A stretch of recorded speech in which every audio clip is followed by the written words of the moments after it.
All right. So before we start, like I said, and to give people a little time, I want to ask you guys some questions inspired by the very man in our chat today, Simon, who does this after the Rune Keep, which is super cool.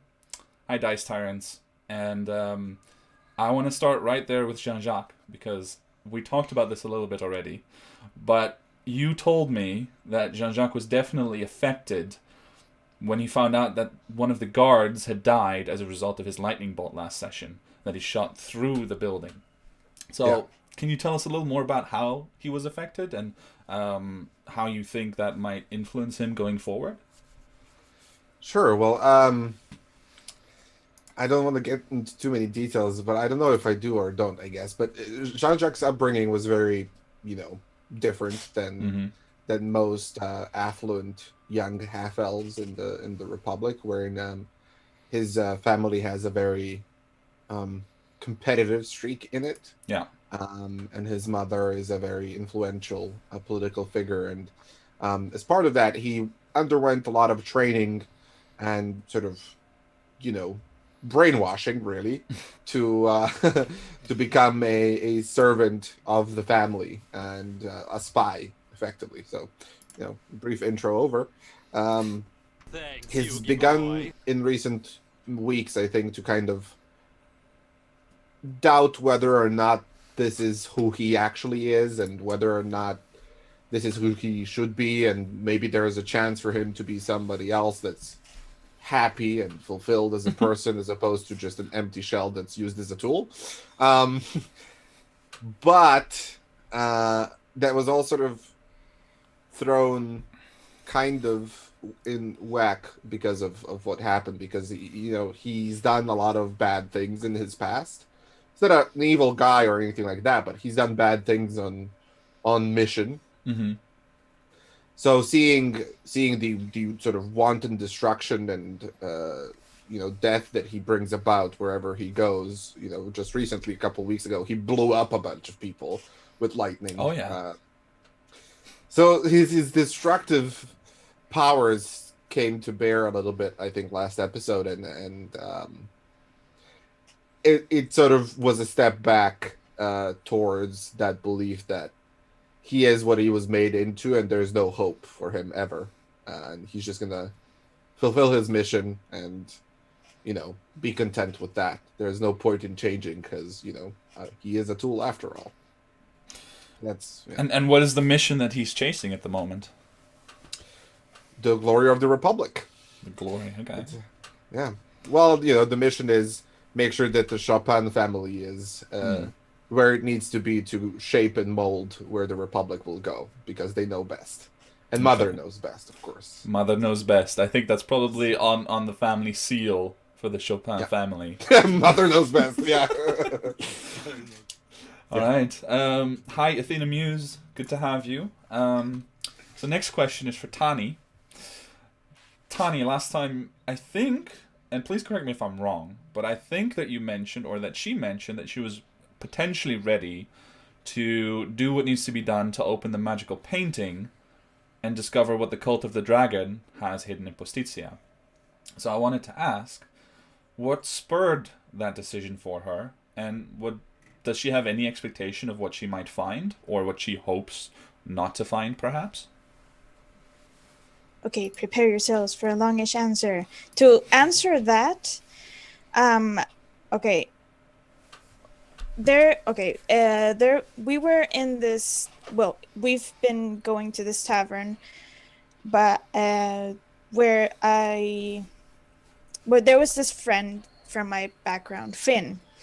Um, and I remember when I told him that I was struggling with the decision of, do I want to know my past? Do I want to remember? He revealed that I myself made him promise never to say a word. I myself chose to forget, sorry, English. And that threw me into like a whirl of indecisiveness. I suddenly wasn't sure. But then when we were in the latrine, this fancy inn, I told the Ashen Hearts, and a lot of wholesome messages. But what they said is true, that the fact that I myself chose to forget means that I want to be a good person. So, and I'm not alone anymore. I have these people that will help me not steer myself towards the evil being again.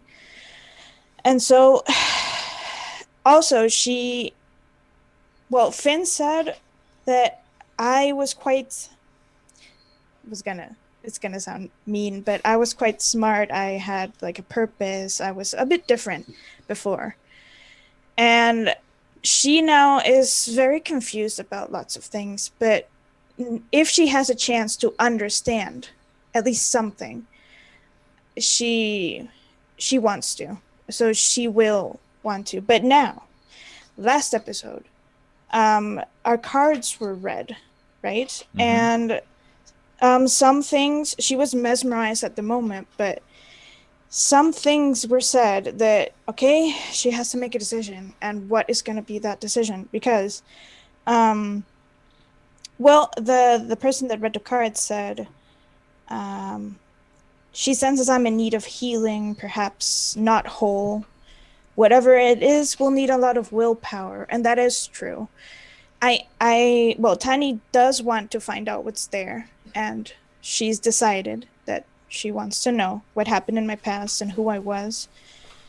But I have to be decisive. I cannot keep stringing this along. I can't be undecided. Whatever this past thing is, says the card reader, I'm struggling with, it'll come back to haunt me until I find my healing, until I become whole again. But what does become whole again mean?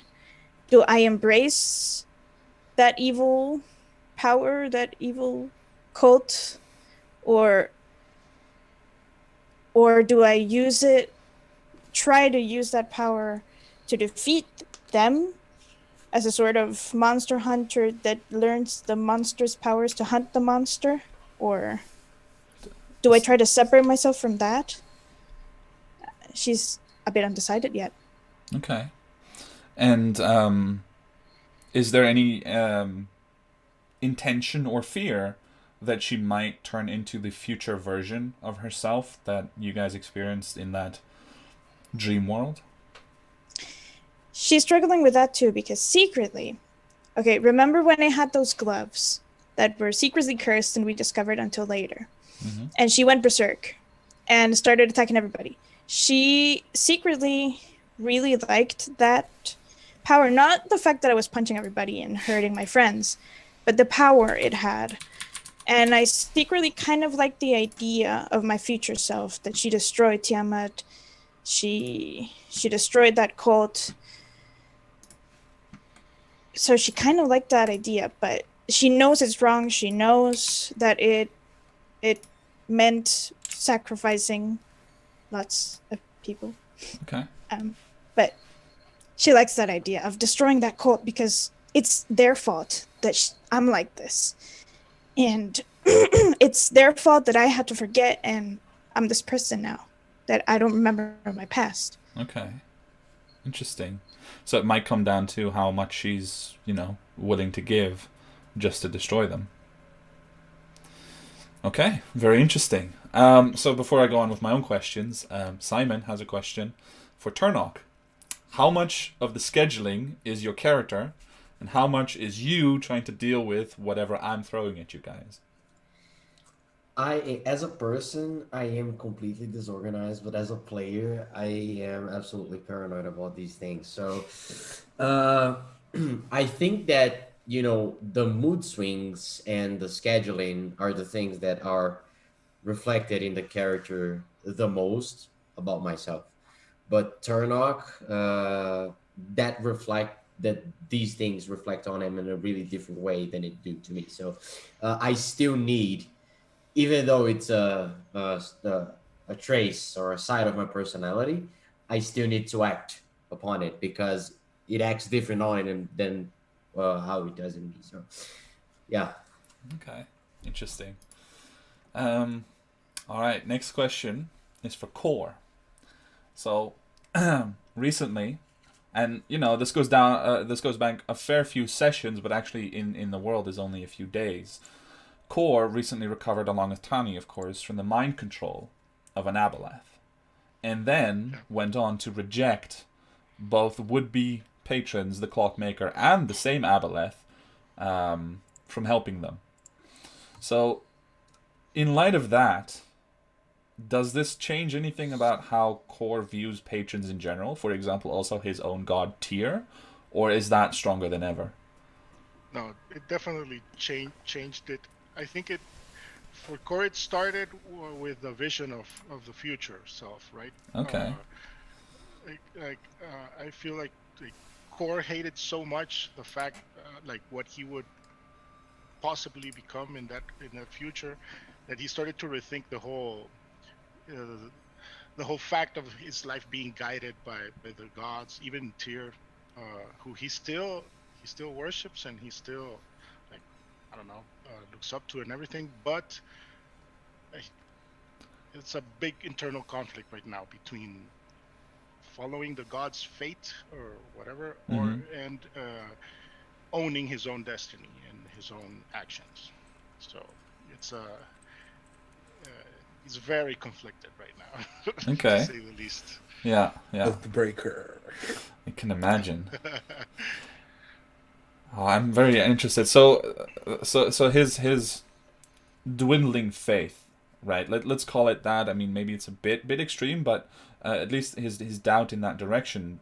Do you think, or does Kor fear that it may impact his ability to help his vampire father? Yeah, that's the thing. Kor still wants to that's a priority, helping his father, and but yeah, that's the conflict, right? Because it's not like he still has faith in Tyr, but he doesn't want the fact that that's controlling his fate. Yeah. So yeah. Okay. Doesn't have There's definitely a duality to the whole yeah. thing. Okay, well, very interesting, and I'm very curious where that's going to go next. Next question for Barnack. So, before we arrived in Postizia, in the capital, Barnack discovered some very disturbing information regarding his deceased grandfather, and had a falling out with his father as a result. Now that he's traveled on towards Postizia, A, how does Barnack feel about his father? And B, is his mission going forward a fact-finding mission about what actually happened, or is he out for revenge? He is not out for revenge. I'll start with that one. Okay. He's not out for revenge because he still has a semblance of family, even though he might have lost his. When it comes to his father, though, Barnack is very conflicted. On one hand, he doesn't want to see him ever again, and he thinks that he's a coward. On the other hand, he doesn't want to, say that out loud until he finds out the full story. Because traveling with these people here, he understands what it means to be willing to do everything for those around him. And he doesn't know if his father had to do something similar or not. So he wants to, he is very interested in finding that out.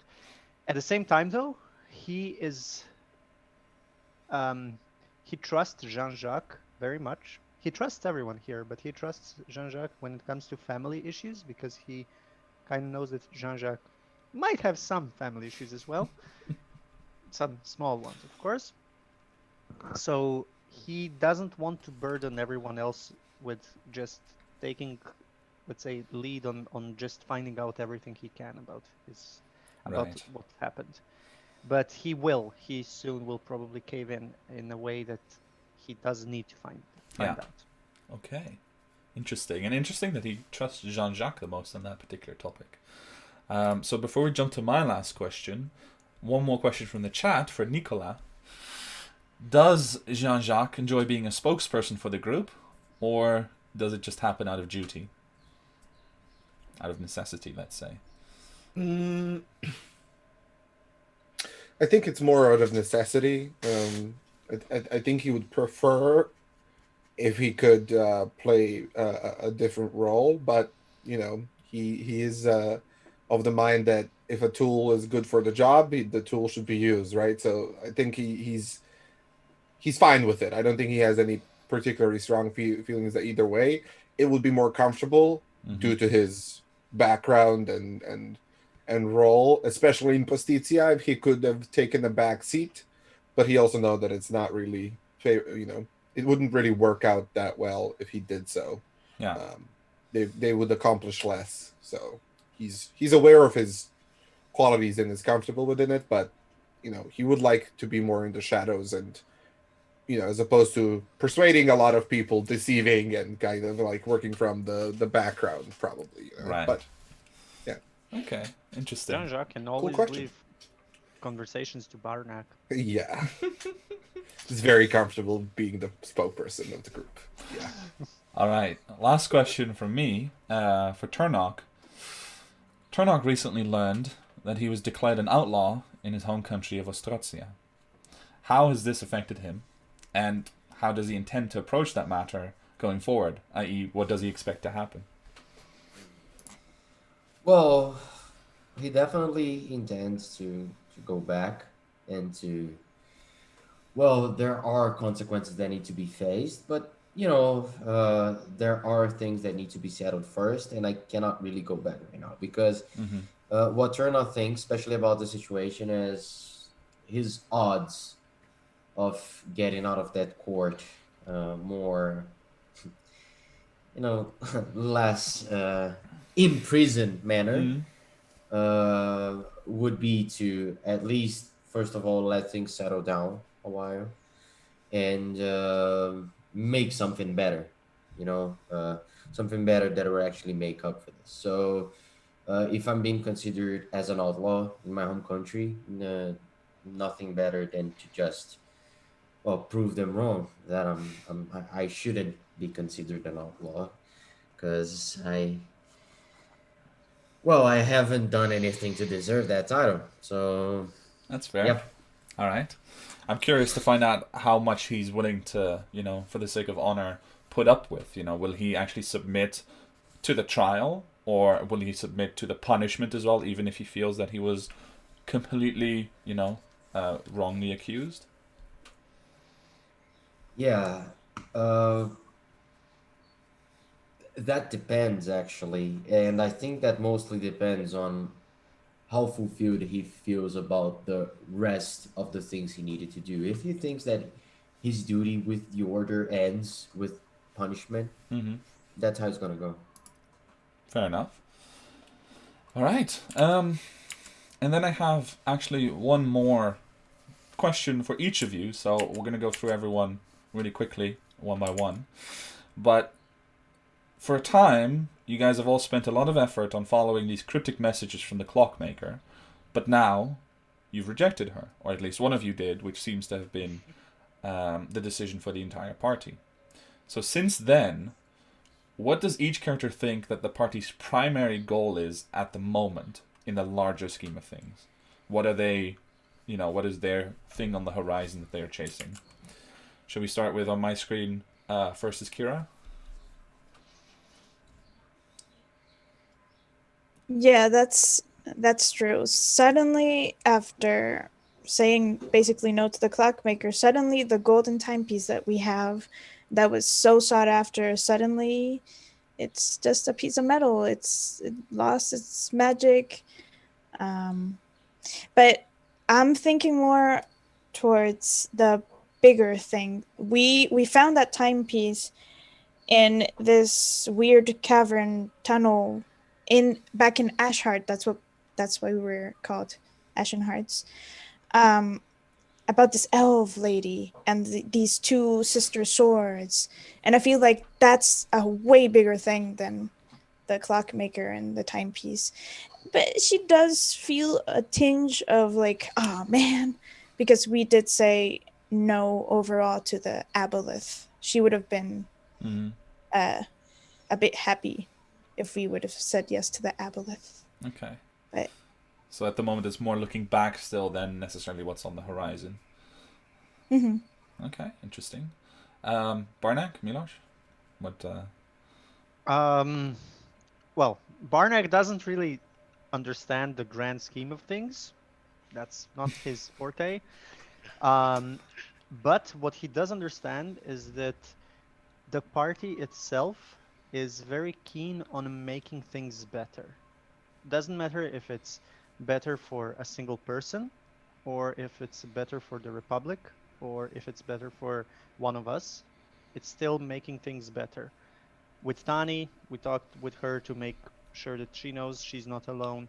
With Jean-Jacques, he had, well, a dinner with a cousin that went how it went. Core, we want to make sure that his father is found. With Tarnok, we are also making sure that his honor is, well, undisputed.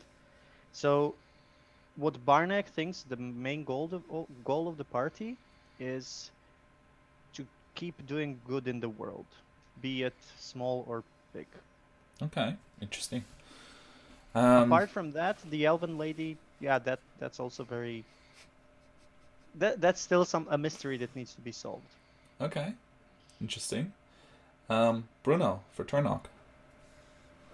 So having rejected both parties there, and basically refusing to play that game because that was mostly the reason why the party rejected them. That's my understanding of this.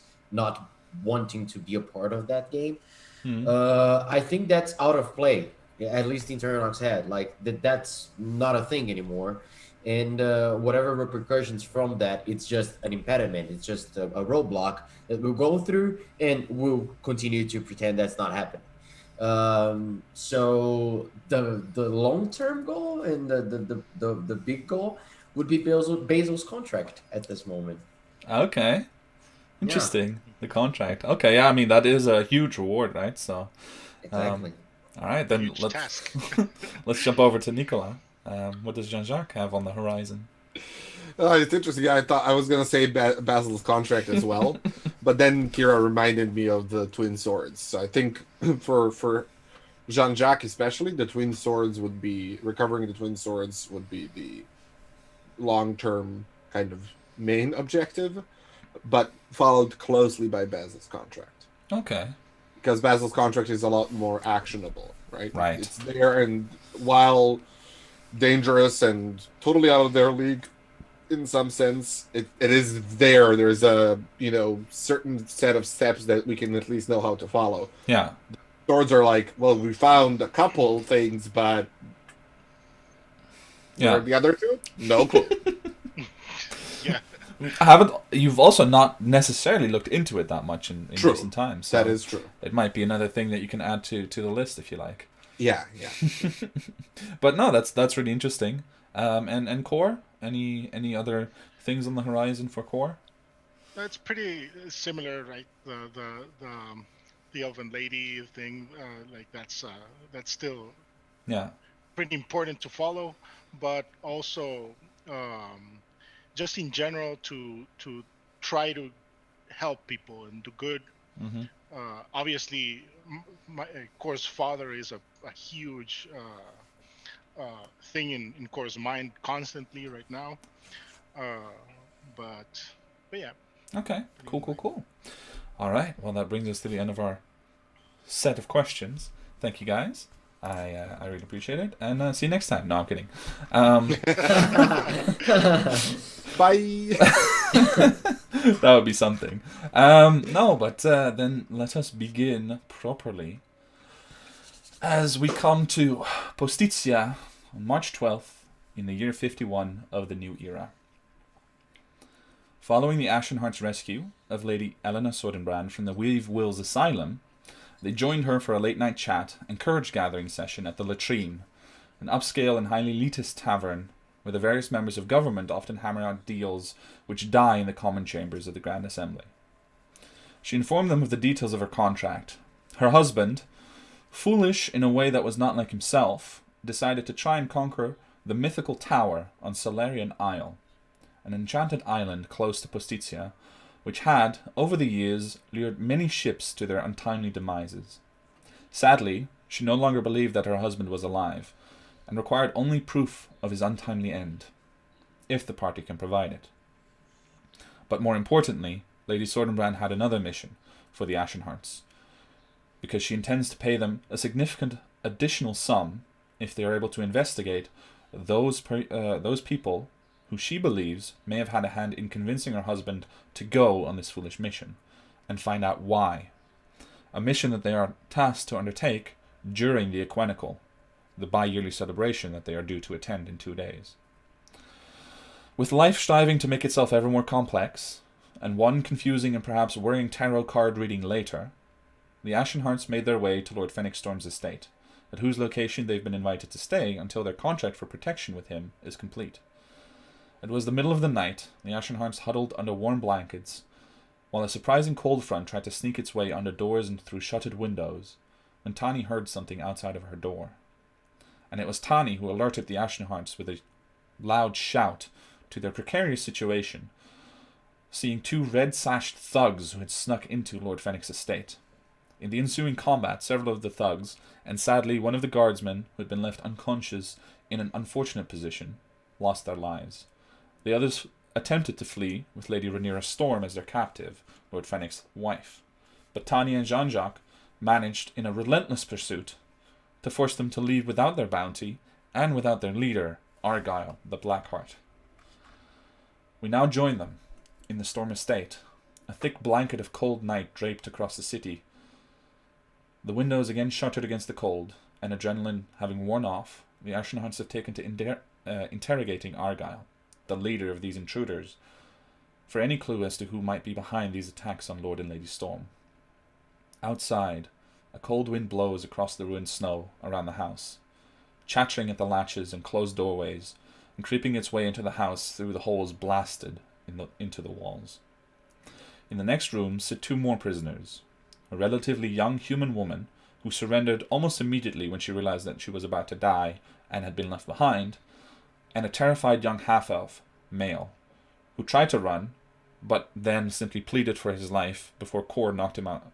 I think knocked him out, right? Who is now sitting quietly on a bed where Tani was sleeping, sobbing constantly in the background. And in the master bedchamber, Lady Rhaenyra, shaken but with her senses intact, is quietly tending to her beaten husband, Lord Storm. So last we left off, you guys had indeed been talking to Argyle. Was there anything more that you wanted to add in that conversation in particular?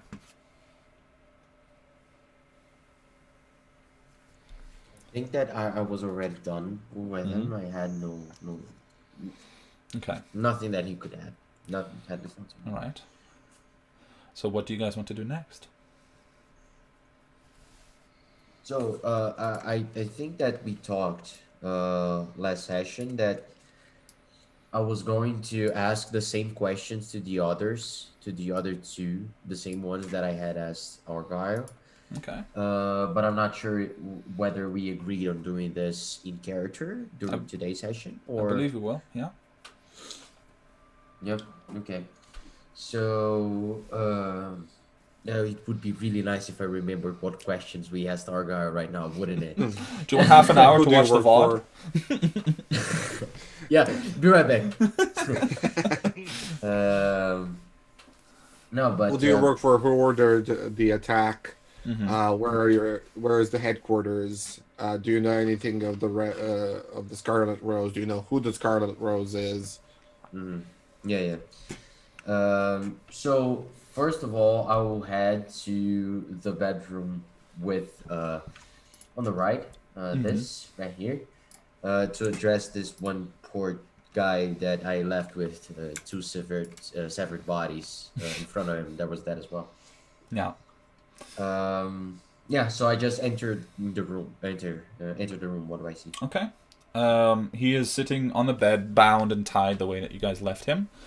And he is currently just literally sobbing quietly to himself. And when you enter, he just looks up, and you can see like this tear-streaked face. Some of the tears not quite frosting over, but definitely not looking pleasant. As of course, the window in the room was left open after one of the other thugs escaped through it. And he's just kind of sitting there, shaking, shivering, and sobbing quietly to himself. Is there a fireplace? In the room, no. So I get in. I put my sword. If there's not a desk or something, I just on the bed. Mm-hmm. And Kind I of go. jumps away a little bit. Just you Yeah. coming close. I I try to not disturb him as I close the windows behind him. Okay. I do close the window. I lit up a candle if possible. Okay. And I sit with my legs crossed right in front of him. And I'll just look at him. Okay. And actually, before I do that, I'll remove the bodies Okay. from him. And there was enough bloodshed for tonight, perhaps. And I believe you don't want to face the same fate, do you? So, I will ask you some questions. I expect direct answers. And please control yourself. Don't start crying. That will not help right now. I don't have that much time. You see him kind of trying not to hyperventilate, and he gets himself under control just barely. Who do you work for? Cat's-Eye Misers. Sorry, what? To Kevin. Sorry, what? The Cat's-Eye Misers. It's one of the gangs in the city. You'd heard okay. the name already from Argyle previously. Okay. And why were you with them? That's what I was being paid for. I'm sorry. Our boss, Benidorm. Benidorm. Okay. Who's the Scarlet Rose? I don't know. Who does? I don't know. I've only been here a few months. Please don't hurt me. Please. I'm not gonna hurt you.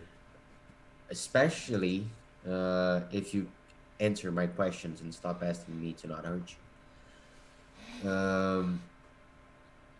Where are you guys based currently? Where did you guys came from to attack here? Where were you taking Lady Rhaenyra? I don't know where we're going to take her, because they were going to leave most of us behind, but I came from a tavern. What tavern? It's a small thing by the south gate, the Dusky Wench. It's a bit of a hideout, but it's not our main one. It's just where we do recruiting. It's where you do recruiting. Okay. That's what they told me. Like, he bites down another attempt to say, "Please don't hurt me," and you can really tell that that's exactly what he was going to say. And where's your main hideout? I don't know. They don't invite people like me. We're just grunts. If you still have Argyle, then I heard him in the next room. He should be able to tell you. Okay. Please don't tell him I'm telling you this. And what do I do with you? And he finally kind of looks up and looks you in the face, and you can see that he's about to start crying again, and his voice breaks a little bit when he says, "You could let me go?" Come on. You know I cannot let you go. I don't want to die. Well, I was only do you supposed have any other suggestion in mind? Or would you like me to come up with the idea? You could give me to the Black Hats, send me to prison. I could survive in prison, I hope. Okay. Okay. Do you remember anything else that you would like to tell me? Um, and he starts thinking, and like he looks you in the eye one more time, and immediately just kind of breaks eye contact. He says, "Uh, um, about a month ago, I stole 50 guilders from an old man at a funeral. I buried it in a tree in Austria Park. I can show you where it is." Yeah, I'm going to take you outside right now. Uh, you tell that information to the dwarf, okay? Okay. And I unrestrain at least his legs, Mm-hmm. but I'm holding him from his shirt on the back, Yeah. I and mean, I'm his just arms are bound behind as yeah, well, yeah, so yeah, yeah, it's like, and I'm just conducting him outside, and I just say out loud, he knows nothing. He didn't tell me anything. If you wanna squeeze something out of them, feel free to. And I just and that behind Argyle's eyesight, I just wink at them, kind of, you know. okay.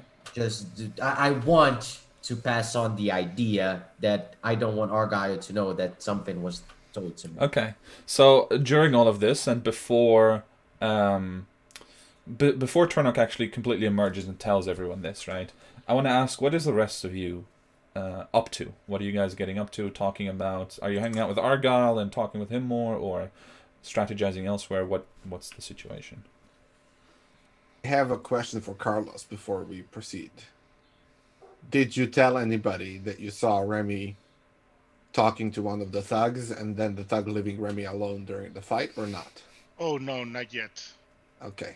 So I Okay. guess, yeah, I'm telling the rest now. Like, yeah, that Okay. was So do you do this in the main living room, or do you like go elsewhere to chat? I think elsewhere to Okay. So another room. before you do, Argyle tries to catch your attention, Core, on your way out. Like you maybe sweep the room one more time with a look, making sure that everyone's tied up properly and stuff, and he just kind of tries to get your attention. Just does like, an eyebrow raise, nods over for you to kind of come over, and that's it. Okay, I'll bite and I'll go. Okay. So before anything is revealed, you guys, the rest of you maybe start to gather in the other room, or in the master bedroom, wherever, or in the kitchen. Core heads over back to Argyle, and he strains a little bit, and he lowers his voice, and he says to you, Core, I remember you, I think. It took me a while. But you used to work in my line of business, didn't you? Do I recognize him? Yeah. No, not at all. I have no idea what you're talking about. We used to call you the Hammer, because you cracked heads better than anyone. You cracked my head once. I was just a recruit. That was interesting. I'm guessing you haven't told your friends about any of this, have you? Okay. But before he actually goes into threatening, he can see you kind of processing, and he leans forward a little more and he says, I'm not going to out you, but there's a way back in, if you want. That life is I'm past that. I don't. Are you sure? Yeah. Because the Rose remembers, I'm pretty sure. That's who you were working for, even back then, right? When they were still coming up? You're speaking nonsense. What are you talking about? My bad, friend. I guess I have you mistaken for someone else. J'accuse! He sits back down, and he does not make any attempt to, call attention or somehow say anything about this, and that's it. I'll just turn around and Before he comes back, I'm just like, oh, Jack does like oh, fuck. Cor, could you just bind his mouth, please? We don't want him speaking any words of power or nothing like that. I gladly do it. I Gently. gladly do it. I gladly bind his mouth. Yeah. Okay. So yeah, you grab a piece of cloth and you bind his mouth so that he you gag him. And then you join the others in the other room. And what do you guys discuss? Okay, so I'll tell the rest of the party that I saw him like say something to one of the thugs, and they left him alone. Okay. Was it some weird magic, or did he persuade them, or did he say that? Well, no. If Remy's your cousin, then you should be fine, right?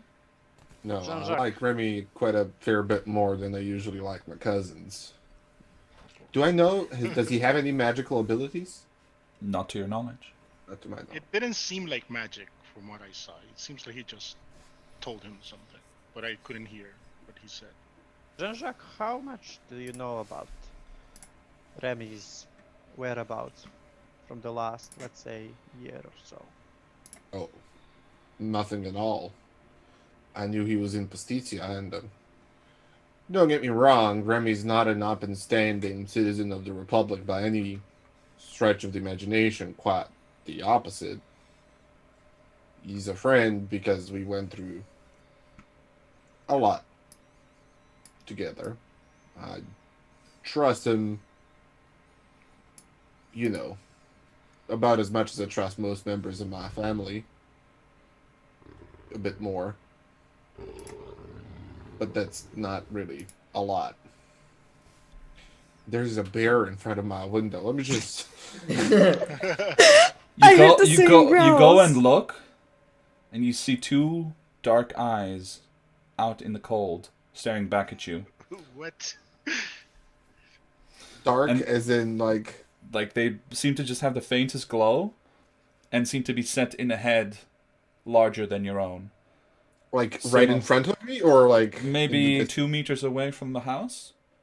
And then What? it sees you, and it backs off, and it's like a cloud of darkness closes around it. Can I quickly cast Dancing Light? Let me just see. I think I just need to see the area. Yeah. Mhm. 4 points within range. So, right where I see it, 4 globules of light appear just above it. Okay. You see just the outline of this cloud of darkness that even your dancing lights can't pierce, retreating into the backyard, into the darkness. And But away. Barnack, what the fuck is that? Barnack!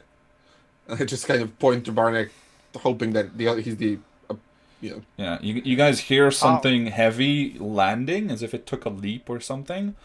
But by the time, even by the time Barnack just gets to the window, it's gone. What? Oh, what What? the fucking... There was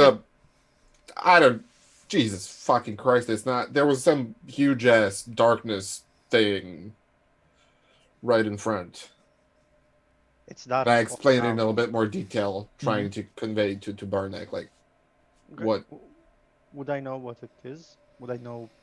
You can make a Okay. nature check for the sound that you all heard. Okay. Can my explanation help him, perchance, so that he makes this... No, not necessarily, because everything that you explain does not coincide with any of the natural creatures Yeah. that you might suspect. Can I maybe make my own? Sure. Because I think I have better nature than the And I ranger. will say, Bruno Turnock hears this, like, as he's entered the room and has just, like, said the things that he was saying. So he heard it probably from the doorway. Oh, I heard it too. Okay. Yeah. Wait.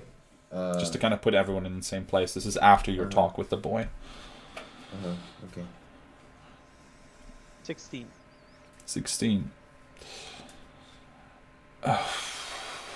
It's not the right sound, but the closest you can think of Barnack is a dire wolf in the city. Which is Weird. not. There are not Could it dire wolves in be- the city typically. Could it be the source of the killings in the Osterey dispatch?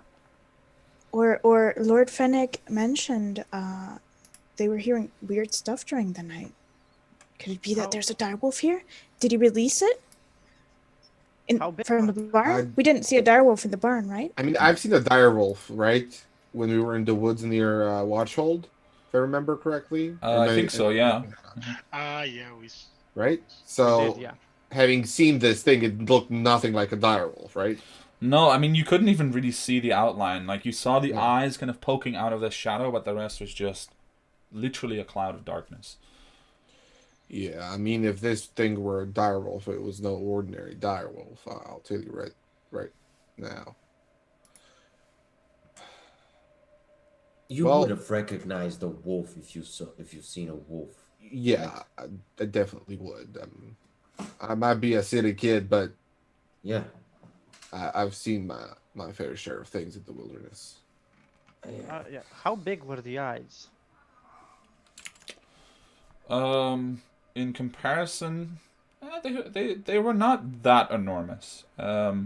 Maybe twice the size of, regular humanoid eyes. Guys, is that the mystery? No, but I mean, it's just something worth noting. We've got other Oh. business to tend to, but It is worth noting, and please, I have a strange feeling about this. Keep Remy close. I don't know. I just Remy's not a werewolf, is he? no. no. Oh, okay. Okay, sorry. Mini werewolf. This might be the thing after Remy. That's all I'm saying. Because do you have anybody looking for you? Because this, everywhere we touch, everywhere we go, like, I mean, now it was after Lord Fennec, but now this thing and these guys, and is there anyone hunting you, chasing you down that we're not aware of? We need to know our enemies here, and I'm not sure if we are aware of, at least I'm not aware of what parties are chasing us right now, all of them. I don't think we're important enough for anybody to really chase us, to be honest. Yeah, that's what Like I we was pissed thinking. some people off, like these guys, recently, but I don't think this was specifically to chase us. I'm thinking there's a lot of blood and There's violence Appy. that has happened. Happy I hates don't us think- now. I don't think Appy will chase us. I think Appy's happy to be free and wants nothing to do with us at all. It's perfectly. I look at Argyle. What is it doing? perfectly happy. Argyle is looking around, kind of freaked about the sound that he heard, obviously more distantly. I get close to him. I take off his What what's was it that, called? Kevin? Was that There sound? was a sound outside. It sounded a bit like a Oh howl, my but God. not quite. Goosebumps. I have goosebumps in real life. Oh my goodness. Yeah, Okay, sorry. as I hear that and I'm going to Argyle, I speed up. Mm-hmm. I take off whatever's covering his mouth. What do you know? I send the dancing lights further out and spread them. Okay. You rip the gag off of Argyle, and he keeps looking around. This isn't me. This isn't us. The Okay fuck then. was that? I don't know. I just put the thing back on. He's about to say, if, and then you gag him again. The dancing lights spread out further. And I would like to also be watching around. Okay, so both of you make perception checks, and since you have the dancing lights out there, you can have normal checks instead of disadvantaged. Oh, Nope. Okay, while this happens, Three. I noticed that I have a 16. So I'm gonna do the monk thing, that I can cure myself a little bit. Okay. Wholeness of the body. monk thing. Oh, right. I mean, at this point, you guys have also been short resting pretty much again, because this has been taking some time, right? interrogating Argyle and all of that. So you're also free to roll some hit dice if you like, and regain the things that you get back on Great. on short rests. Okay. Do we get spells back? You're gonna on the need short that. rest? No. No, right? No, unless you're a warlock, you don't get spells back on a short rest. Barnack, what was your perception? Nope. 10 in total. Okay. I will say, one thing that you both immediately do notice, because it's obvious to anyone who would be looking, is you briefly see just a blur of darkness moving just outside of the line of light that Jean-Jacques has raised, and it seems to be moving around towards the essentially the part of the garden where you guys entered. So where the garden gates are, it seems to be moving around to that side. Where's Kor's Mastiff? Is it still out there? I think so, yeah. Wait. No, Or did you de-summon it?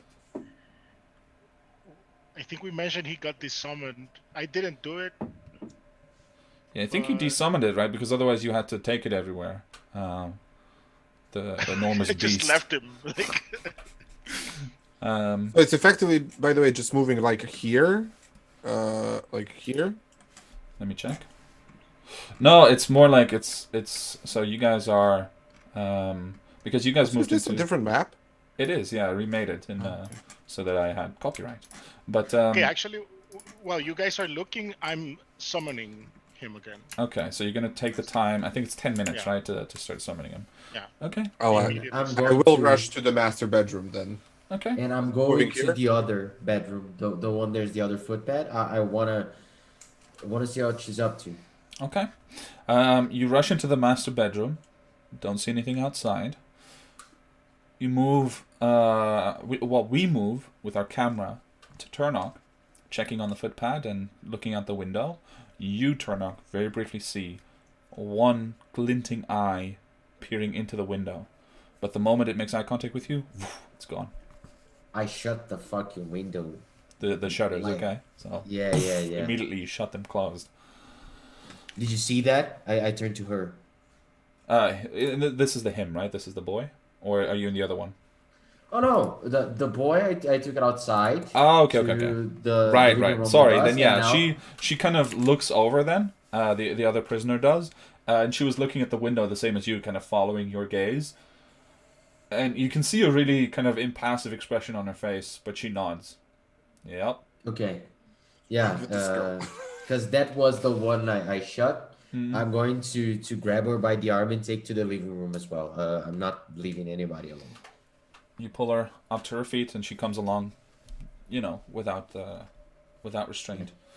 And everyone kind of starts gathering up in the living room, seemingly. Yeah. Do you I will tell? invite the Rodian lady, be like, Okay. would you please come with us into the living room? There is something outside. She's kind of like, she's still dabbing at his head with a wet cloth, and kind of, she's bundled him up in the blankets of the bed, because of course it's cold and he was knocked out. So she actually looks over at you and she looks at the window and she says,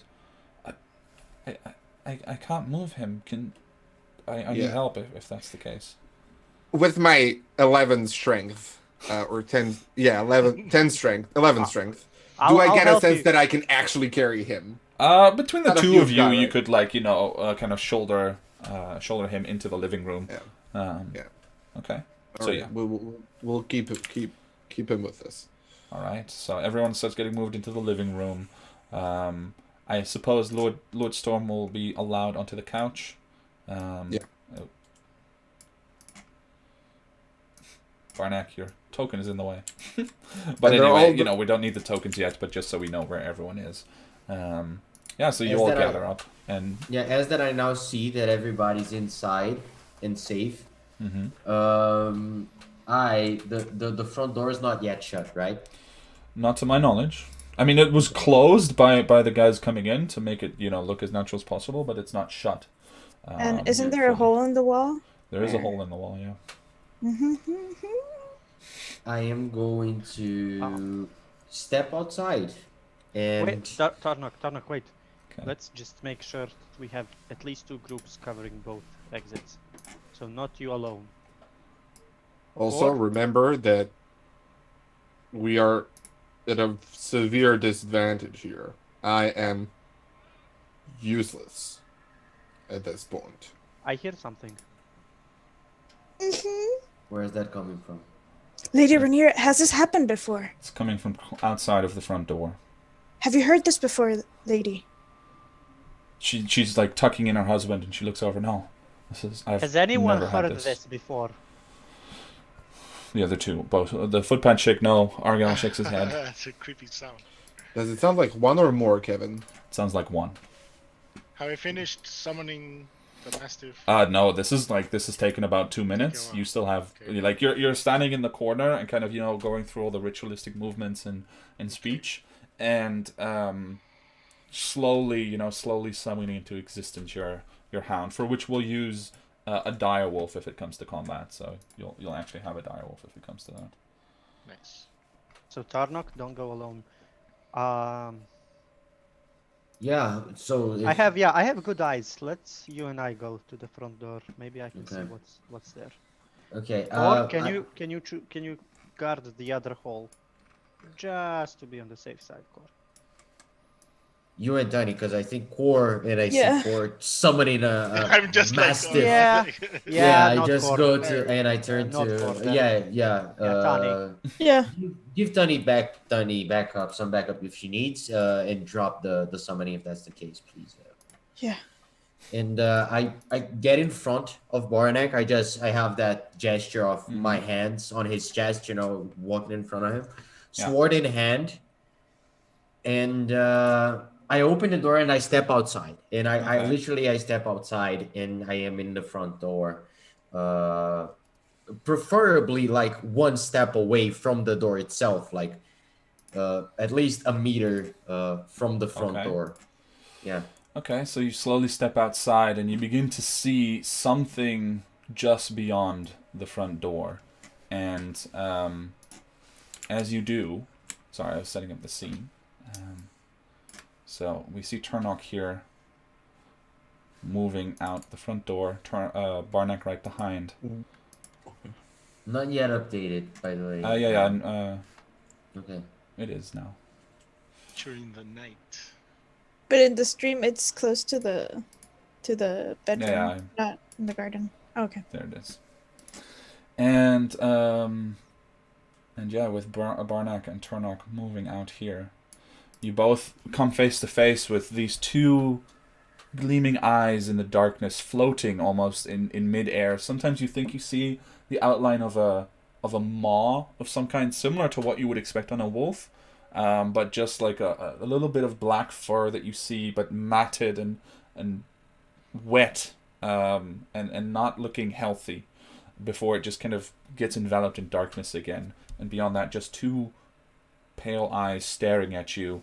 And you get the impression that from the way that this spot in the darkness moves, where, those of you with dark vision, you can see around it, but it itself, that your dark vision cannot penetrate. And it just moves to and fro, kind of seeming to be pacing from left and right, and left to right. I'm following that sight. Like, if it's staring at me, I'm staring it back. Like, Okay. dead. Without blinking. Not even thinking about it. Like, Tarnok, yes. I have no idea what this is. Me neither, but it's not attacking us. I can try to find out what it is if you can give me a few minutes. Well, a minute just there. I'm just standing here. If it does something, it'll do something. Well, And a as it trash baby. growls, I'll slightly growl back. Like, Okay. Just on a side note, the way the sound carries through the headphones. Yeah. weak as fuck. So you start to kind of growl back a little bit, and it falls silent almost like pretty soon after that. It starts to seemingly back up a little bit. The pool of darkness begins to back off for the moment. And then you watch as the eyes disappear into the darkness, and it's almost like it starts to float. And it seems to take a leap, and it jumps further away until it passes beyond your vision into the darkness. While It it went, was but doing it that, went away. yeah, while it was doing that, could I have cast Hunter's sense on it? Do you need to see the target? for that. You gain the ability to peer at a creature and magically discern how best to hurt it. Peer into sounds like see it. Yeah, it Yeah, sounds like wait, something you that's- would have to actually see. But that's not it. I meant the other thing. Let me see. For 1 minute per level. Yeah, it wasn't that. It's primal awareness. That was. Ah, what I okay. Yeah, you can definitely do that. So, and what is it that you're trying to achieve with that exactly? To see if it is anything from aberration, celestial, dragon, elemental, fey, fiends, and undead. None of those. As the creature goes away, essentially, Mm-hmm. I get into the house and I just say, we need to get rid of the dead. The dead bodies need to go. We don't know what this thing was looking for, but it's gone for the moment. But we need to get rid of the dead bodies. We cannot risk that it's just bloodthirst. And we attracted them to here, so.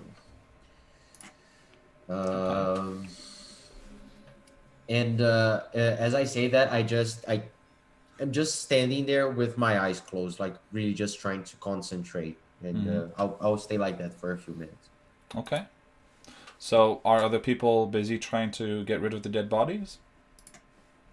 Well, before we do, I think I'd approach Lady Rhaenyra Mm-hmm. and inspect the Lord. Does it seem like his wounds have been, sanitized and he's been stabilized? Yeah, pretty There's- much. Core, I think, had a look at him as well earlier. Okay. And he's definitely, stable. He just got a really bad bunk on the head. Yeah. That will probably knock him out for the next day or so. Yeah. So I'll look at the lady and I'll ask, my lady, I'm sorry to disturb you in this moment. I know that you've gone through a lot already, but do you have a coach or a wagon or some form of transportation in the manor itself? She kind of thinks for a moment. No, we use city services. Christ almighty. All right. I do not believe that it is wise to stay in the house tonight. What are we going to? Are we going to move my husband with that thing out there? Isn't this the safest place around? I mean, where are we going to go? Well, I was hoping that you had a wagon or a coach that we could use, but if that's not the case, Zach look at her like, you don't think I thought about that? Yeah, but she's just like, oh, fuck. Yeah. Okay. But I take a look at her and I say, I'll confer with the rest of the group, but I mean, your windows are shattered to bits. There's blood and gore all over the place. It's not just danger from hostile creatures. It's also disease, and yeah. But sit tight for the moment. I'll see what we can do. Okay. Jean-Jacques, Yeah. Tarnok. Well, Tarnok, you're honestly great at strategy and defense, and Jean-Jacques, you know how to talk. Core, Core, you're still summoning. I won't disturb you. Tani, do you guys think that we can defend this house from whatever that is? From whatever that is. That, yeah, I hear that, and I Mhm. don't like that. That's a different I'm thing, or are they back? You guys I'm not look even turning around. around. That was not a sound in the air. That was a sound in your head. You're very In aware of a telepathic whose head? communication. All of you. Yeah, fuck you. Okay, I'm goosebumps all over my body. I was totally focused on what I was going to do next. Okay. Oh shit. Okay. That's not Pax, right? Pax? Aboleth? Dude? No. Tani, don't Just making say, sense of it. Just don't making say sense of those words. Don't. If this is not in play, you don't want to bring this to here right now, okay? it. Right. Wait, That's true. everyone heard this, right? Yeah. Yeah, they're back, and I just have my sword, and full combat stance, like going nuts, all eyes everywhere, just checking out every interest, every spot, and if I see it again, I'm going to attack. Get Okay. get the prisoners first in a single room that's already protected. I need to do some. So I'll use my action, Kevin, to convert 5 sorcery points into a level 3 spell, Okay. and I'm gonna sacrifice in quick succession. Which will take me 12 seconds. So just let me know if I'm interrupted. 2 level 1 spell slots to gain a further 2 sorcery points, and then an action to convert that into a second level spell slot. That is a total of 8 sorcery points that I will be using. Okay. You go through the process. Turnock takes up his protective stance. Core is probably feverishly trying to finish the summoning of his hound, which is very close. It's just on the cusp. And nothing interrupts you. So you manage to convert your spell slots. Get the prisoners.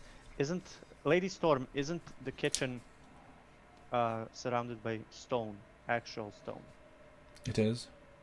Let's get all of you there. The ones that are tied up, they should stay tied up. My lady, we were told that you heard some sounds in the night. There was some. What did you hear in the past?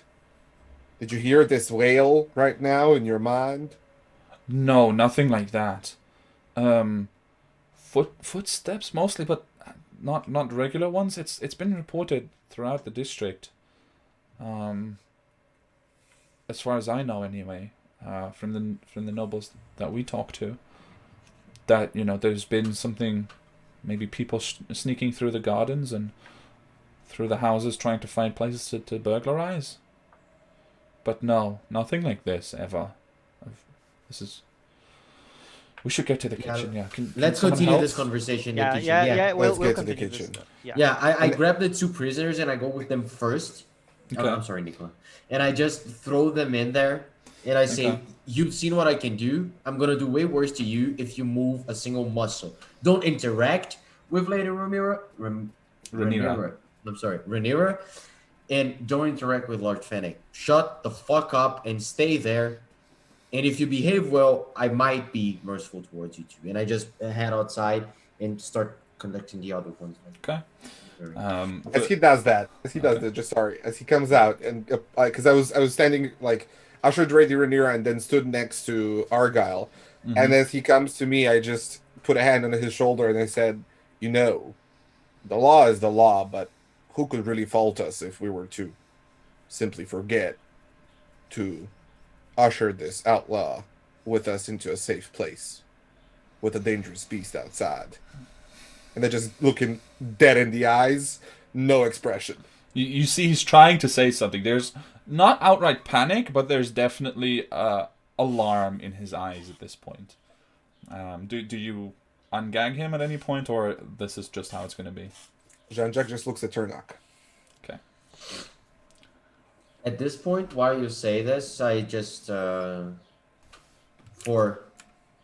we'll discuss this in a few minutes, which I think we have a more urgent matter at hand, and I just keep them in there. But at any point in time, I was denying that possibility. Okay.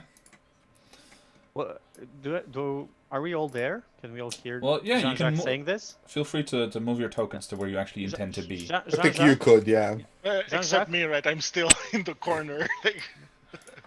Jean-Jacques, remember that even though we are good people, we still value survival.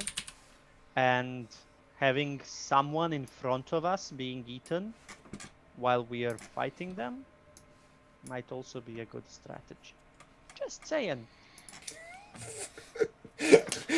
Very good point, Barnack. And then glance at Argyle. Is he still trying to say something? Yeah, he is. I glanced at him as well. At least he still signals that he intends to speak. Yeah. I kind of like be mindful of what you say, friend, and I pull down the gag. Okay. He takes that advice very seriously. So before he actually starts speaking, he takes a moment to reconsider what he was about to say. He looks up at all of you, and he says, "Look, everything between us is something that you, like we say, is a game that we play. This is survival.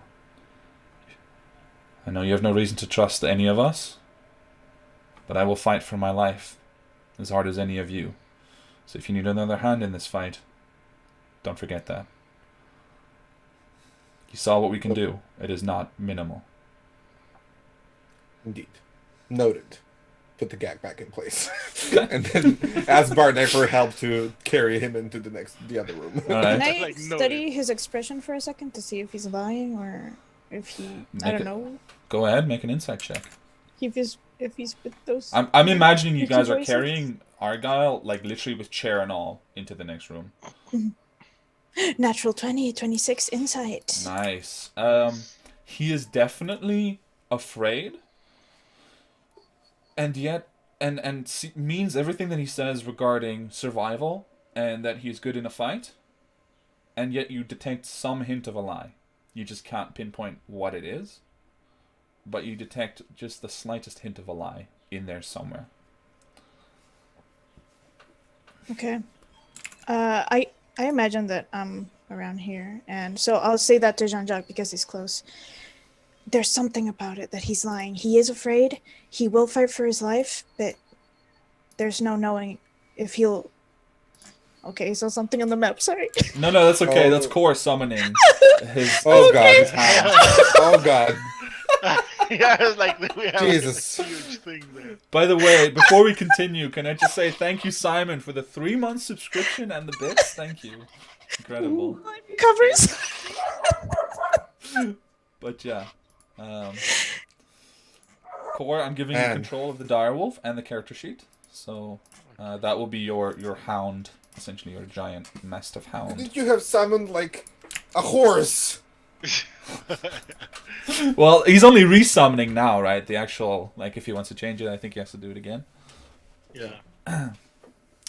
But yeah, there's no knowing if he'll turn on us during any fight or something.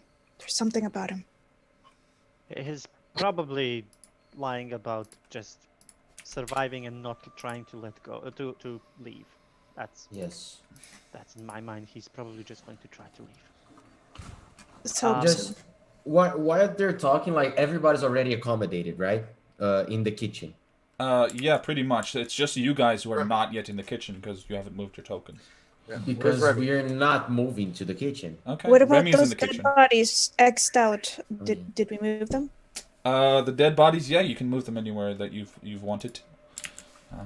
So yeah, go. Oh, yeah, we were starting to put them like we did put them in the snow, right? We did put them outside. Okay. first. Also, Yeah. all the bodies go outside. Fair enough. I do remember that we talked about last time how we took care of the bodies and how we laid to rest the guard and stuff. That might have slipped past me. So, but yeah, that makes sense. I do remember the guard. I just didn't know it was the other ones as well. But that's fine. That's fair and fine. So Turnock, you get an additional piece of inspiration, a point of inspiration, thanks to the chat. So there you go. We they can use channel points for that. So congratulations. Nice. Thank you so much. All right. So with the bodies outside, no sign of the creature for the last, let's say, 10 minutes, as Core, since Core started summoning and everything. You've seen it once, and then it disappeared into the darkness. It's now only all of you who are gathered here in the living room, while the rest of the people in the house huddle in the kitchen. Remy hiding more than anyone, not even really being seen inside the kitchen itself, using his stealthy skills to just tuck himself away as well as possible. What do you guys want to do? And the kitchen doesn't have any windows or other. No, the entrances. kitchen is completely dark, and the only other entrance would be the chimney, through which the smoke escapes. Let's have someone burn a torch in the kitchen, just so they can see all if something comes their way, and let's position ourselves a bit better. I will. So I'll instruct my direwolf to go and go patrol outside the house Okay. to see if and to see if he hears or smells something. and I have the front door open and I'm standing in front of the front door. Like I assume Okay. I'm taking the position that I had previously, but this time Alright. closer to the door. I'm literally, yeah. That's where did that came from? Just That come outside. from? It's too Yeah, too okay. distant to pinpoint exactly. Fucking But Christ, man. I will say that, you kind of, Turnock has a kind of startling moment as the direwolf. Well, not sorry, it's not direwolf, right? We're using the direwolf token, but as Yeah, the mastiff. horse-sized mastiff that Kor summoned into existence to serve as his mount, moves past you, and you for a moment you hear like the sniffling and the large body trying to get past you, and Yeah. you're about to like strike behind you, and then you realize, oh shit, it's Kor's creature, and it starts to patrol outside, just moving up and down the garden. I'll try to have the mastiff always in my eyesight as well, if possible. If it moves way past, I'll try to signal it to it, see if it reacts to a command or something, Okay. just to and try to make it stay within eyesight. I don't want. Okay. Yeah, it's smart, so it can definitely. Okay, so yeah, then it will kind of patrol between where it is now and the barn, and then just keep coming back and forth. What are Tani, Kor, and Jean-Jacques doing? And Barnack, actually, on the inside. I will get a fire going in the kitchen Okay. to make sure that Lord and grab maybe some like blankets, or I don't know if the couches are like Yeah. traditional Victorian style, just slab of wood with some cushions, or if they're like actual.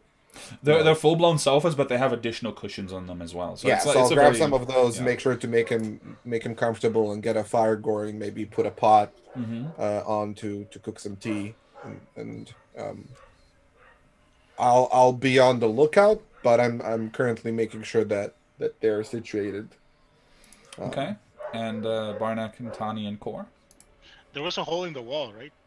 Yeah, it's like yes, it's like somewhere. through the front door. Essentially, like the front door has this kind of protrusion, right, out towards the outside, and it's through that from the Okay. sides that But Tarnok's there, so yeah, Tornok is there, and it's not a huge hole. Like it's maybe this big, okay. just with a lightning bolt shot through. I'll go and board up the windows, like with armors or furniture or whatever. Okay. So you start boarding up the windows.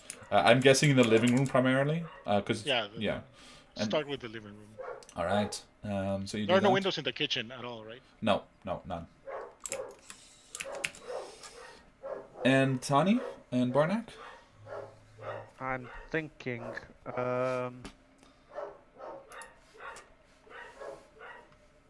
Are these dogs in real life in somewhere? Yeah, they're my These are dogs. real. Okay. These are- Yeah, I was like, It's that time. It's right before our break, and my dogs are.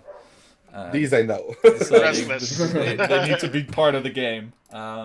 But if you like, you can envision that somewhere in the distance, you hear a dog barking quietly in the night, afraid and worried. Yeah.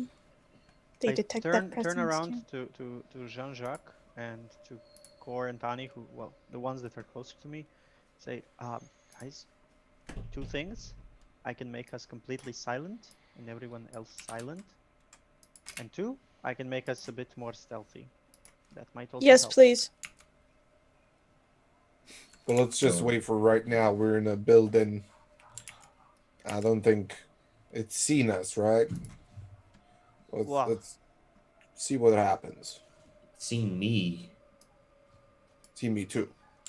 and I'm like, just put in the head, Was that a growl, into the- Kevin? Was that a growl? I love your paranoia. Sorry. As you guys are busy outside Turnock, you view this. Uh-huh. Near the barn, Kor's mastiff stops, and they begin exchanging growls with something. Yeah. Dark presence that you see just beyond. But before you can even think to start moving, it leaps at the mastiff and begins fighting. And you watch as the mastiff just disappears into this cloud of darkness for a moment before it drops, and you get your first proper vision of the creature that seems to be stalking you. And you see this sinuous, lanky completely emaciated creature. It resembles a direwolf itself, but at the same time it's almost more werewolf. And it has like this matted hair everywhere, just kind of as if it's been drenched in some kind of slime. But worse than that, you see from the glint of the moonlight hitting the body as it's fighting and moving, you see that there are metal pieces embedded in the flesh in a grotesque perversion of skin.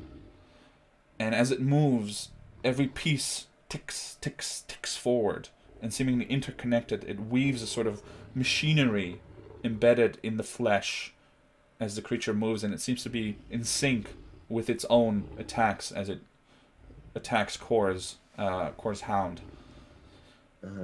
What do you do? So I immediately scream inside for everybody to come out, and as I signal to them, I don't wait for them to come, but I start to go towards. I start to go towards the fight. Actually, I start going towards Kor's Mastiff.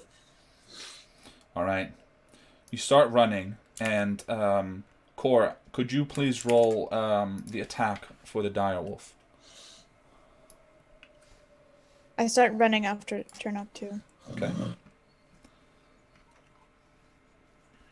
See, how do I? It's a character sheet just like yours. It just has an NPC layout, and you just click on the Before actions. you move, Milosh, Jean-Jacques looks towards Barnek and says, "Try to keep an eye out on the entrance to the kitchen. Think you should have enough of a view from over there." And he will stay also within the house, but Okay. Yeah. Oh, yeah. All right.